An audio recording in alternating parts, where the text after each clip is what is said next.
how's that for a cute sight? Am I right? What the heck? If I had my druthers, I would just do my whole poem about this cuteness. But I didn't. I did it about some kind of pissed off feelings. This guy's looking extremely zen in the zen corner. I, however, have not been feeling particularly zen today. I threw on this ridiculous outfit. The cut of the dress and everything about it kind of makes me feel like Charlie Brown, which is accurate. This is my Girl Scout vest. Weaves into the poem, sort of. Being a good Girl Scout, Girl Scout honor. Waking up like this, just perfect. Nah.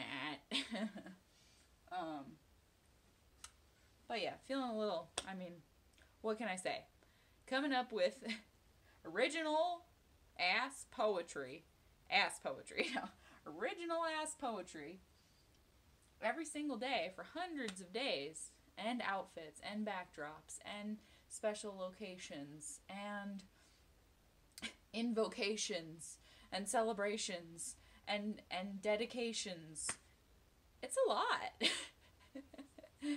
There sure as heck are a lot of people on YouTube getting way more views and doing way more monetizing than me, but I have put a lot into this poetry experiment. So,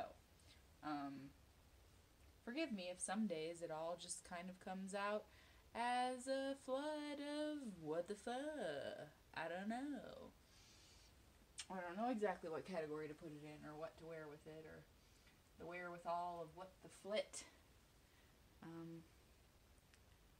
Just got this cute little thing. The reason I did it in front of this backdrop is, as I said, the dress kind of makes me feel like a Charlie Brown character. And I just love the sort of zen of Peanuts. Yes, little friend, you're just the right size too. Oh my god, that's cute. And I am struggling quite a bit with like my child self, which still exists, and I feel like one of the Charlie Brown characters where all the adults are just like,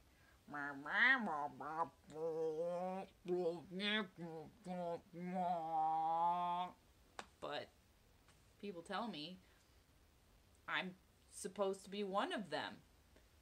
Yikes.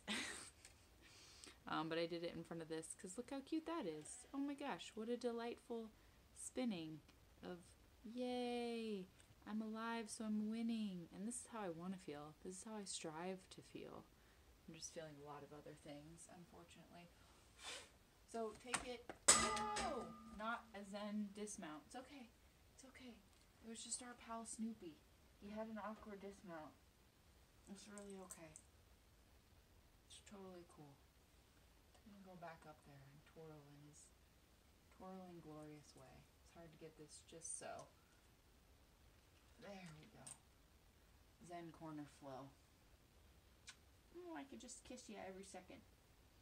I could just kiss you every second. So yeah, wore my Girl Scout vest. Haven't busted this baby out in a minute. Goodness bless it. I'm challenging myself with Girl Scouts. Explore your world. Cookies. Marketing. Interesting. Explore your world. Cookies. My boo just got home. So I'm going to stall minimally. Just because, A, this guy's going to run to the door when he gets here. And B, I don't want to start the rhythm and the flow of the poem until he gets into the home, goes to his zone, then we will poem. Then we will poem zone. But yeah, I kind of wove this in, and you'll see how. What else did I don here? Oh, last round down. That's a band. That doesn't have nothing to do with nothing. Yeah, I don't even know what these were for. Doesn't look like I got a lot. I got, something from the Heritage Festival. This one was perhaps a merit badge for swinging abilities. Go see this guy. Woo! Look at him fly. Told y'all. Told y'all. So, now we've got entrance. No, I need that. Now we've got lighting issues, technical difficulties. We're back. Can you see my face? It's me. What's up? Everything's happening now. I stalled too long. Okay, bye. Thank you. Yes, my mom's ballet dancing in the background. It's a fun time. Hi, Boo. Hello. Oh yeah, this guy wants to play now. So, yeah, anyhow, I just did it in front of this little Snoopy to be kind of thematic in some sort of way, and I wish I could just do this. Whee! And, yeah, my poor family, I always hate when I'm recording my poems that are a little on the angry side. They're just trying to do their thing. But here's some thoughts, and I don't know, sometimes my head gets hot, and I just let stuff boil off the top of it, and it, as I've always said in my introduction of the Venn diagram of everything, it's not all one way. I have other delightful feelings about stuff and things, but sometimes life just brings me to a boiling point, and I'm like really annoyed, and I don't know what to say except what's real, because I'm teal and it's the real deal. So I don't know. It's a little harsh, and it's not. We go a little deep in the marsh here with the harshness, but it's not how I feel about every dang molecule. Okay, sometimes I think the stuff and things are pretty cool. So I'll just give you what I got and stop apologizing for it. Here it is. It's about just kind of like watching too much news and scrolling my phone and being like, why am I even looking at this trite-ass garbage? I've already looked at this trite-ass garbage article already before, and why am I not ignoring it? Why am I letting it pull me into its vacuous vacuum of nothingness again? What's in here for me? And just, yeah, energies, waves, things that I encounter and feel. Here it is. It's called Formative Origin, or What Can You Afford Therein? Men are disposable, dates are disposable, clothes are disposable. Did you know that's compostable? Are your thumbs opposable? Well, congrats on that sperm getting right on through. It blew right past the odds, you lucky dog. You're a cog. You're an egg. You're in the last leg of the race. Your face looks exactly like someone else's face on this big planet. But it's tiny, though, if you throw a rock and hope it falls on an answer, or skip the trip enhancer and get right down to the all of all that there is to behold. They told you no two snowflakes are the same, and that's an insane standard to set for an intricate species whose goals are met by pitting themselves against one another. It smothers you if you think about it too much. It's a touch past crazy. Relax, but don't get lazy. Cut and paste these ideologies on your vision board to force yourself to abide by policies and hide whatever snowflake you have left in you. Are you the fragile paper or the glue in this collage representing your nemesis and your maker as one in the same? It's a board game where the pieces only go backwards. It's a surefire way to be the mannequin in the glimmering Macy's window display. It's the play within the play of your day today. It's gaiety and frivolity. It's inequality and bodily harm commonly looked over and not labeled as cause for alarm. But the ones who do the labeling are the ones twisting our arms and our perceptions until we give in or just eat the free food at the reception.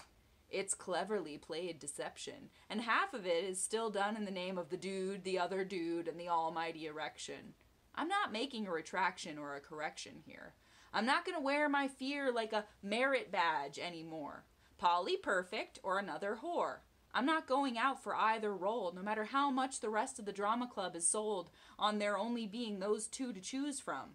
I'm not dumb. I'm just uninterested. Crazy that we bite what's fed to us. We forget the lessons in the books they read to us. That story time glow seems so damn long ago. How did this bombardment slow me down so much? I'm using all my former boogeymen as one big crutch to not touch my own capabilities with a 10-foot pole. Put your keys in the punch bowl, roll the dice, do your hair up real nice and see if anybody notices. They've got us by the throats and the tits, and that's just the part of it we're aware of. The despair shoves aside a lot of the slip and slide memories. Does any of this depend on me? For such a long time I thought I was a key to the story. Now every adult assures me that none of us are that important. Evidently we've resorted to some real pared down versions of our best. Evidently we've resorted to some real pared down versions of our best. I used to wake up drum beating my chest like Tarzan for all the potential in my hands.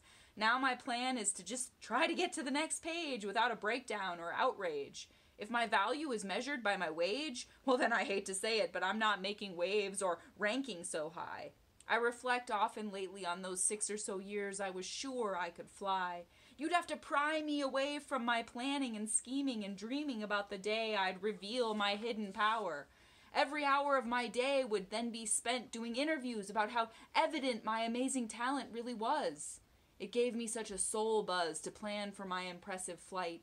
Now I can't keep one practical goal in sight. It's an all-out bare-knuckle fist fight between me and my other selves. There could be 3 or 7 or 12 of them in there, sick of being too scared to ever come out. I doubt my phone holds a single meaningful bit that I'm after. I had uncontrollable laughter last night, and it didn't seem right that I couldn't quite remember the last time that my eyes had gone blurry with that kind of belly-shaking hysterics. I didn't have a recent guffaw to compare it to. The internet is staring you in the face, telling you you're wasting your time. Why do you suppose you don't take that as a proper sign? You want to sell cookies? Well, get in line. You want to whine about the times? Well, there's a hashtag that'll express it. You want to reflect that selective stress? Well, there's an app that summarizes it best by putting your own thoughts into a format that makes a profit for somebody else. What you felt versus what the algorithm generated is not the help you're actually after.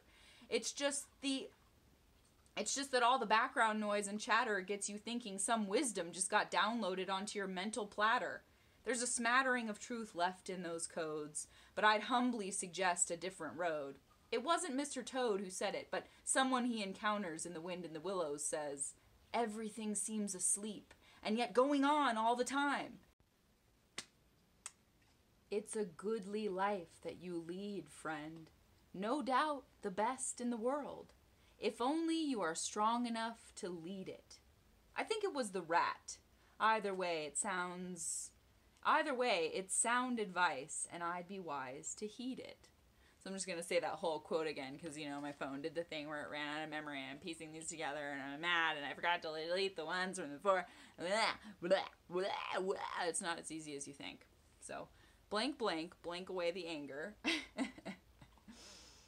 The quote was, I said, "But I'd humbly suggest a different road." It wasn't Mr. Toad who said it, but someone he encounters in The Wind in the Willows says, "Everything seems asleep, and yet going on all the time. It's a goodly life that you lead, friend. No doubt the best in the world. If only you are strong enough to lead it." I think it was the Rat. Either way, it's sound advice, and I'd be wise to heed it. There's the whole thing in a concise manner. I have to Frankenstein these clips together. That's just how it goes for a video when you're expressing frustrations. You sometimes come up against other frustrations. And then you start choking on your own words. I said something in there about Polly Perfect or another whore. It's that old trope of you're an angel or a skank. Which one are you going to pick? And these dualities and dichotomies, and you gotta be kidding me that people are so stuck on. And I put it in there because I actually played a character in a play that I helped write where I was Polly Perfect, and she actually ends up snapping and going crazy. It was a hysterical play. It was some children are doing the play, the old woman in the shoe. So they're all playing the characters in the old woman in the shoe. But me, as the actoid, was Polly Perfect, who was very annoyed at her co-stars. And she wants to be the only star. So she ties them up with the shoelaces from the old woman in the shoe house, and hides them away so that she is the only person in the play. Hysterical plot, really. Too funny that the prim and perfect character ends up losing it. Makes sense to me. If only I had one of these. Come here. Show the metaphor. Here we go. Whoa. That was a fun tumble. Show the metaphor. If only I had one of these. Take out my aggressions. Then I'd be fine. They really should make these for humans. Maybe they do. Maybe it's those little things you're supposed to like bop and twirl and bink and pop the little boppers on. But this seems more effective somehow. So, that's all I got. From my hot little head to yours. Just things I felt. Things that poured from my mind. If only I could just chew it away like that. Anything that I got flustered about. But watching him is sort of cathartic in that way, like, yeah, get it. Get it. Those squeaky sounds of release. Hilarious. Okay, so that's my little piece. That's my 2 rusty cents. And you got the part about not wearing your fear like a merit badge. Ah. Orangey glad I brought you this one. Okay, that was fun.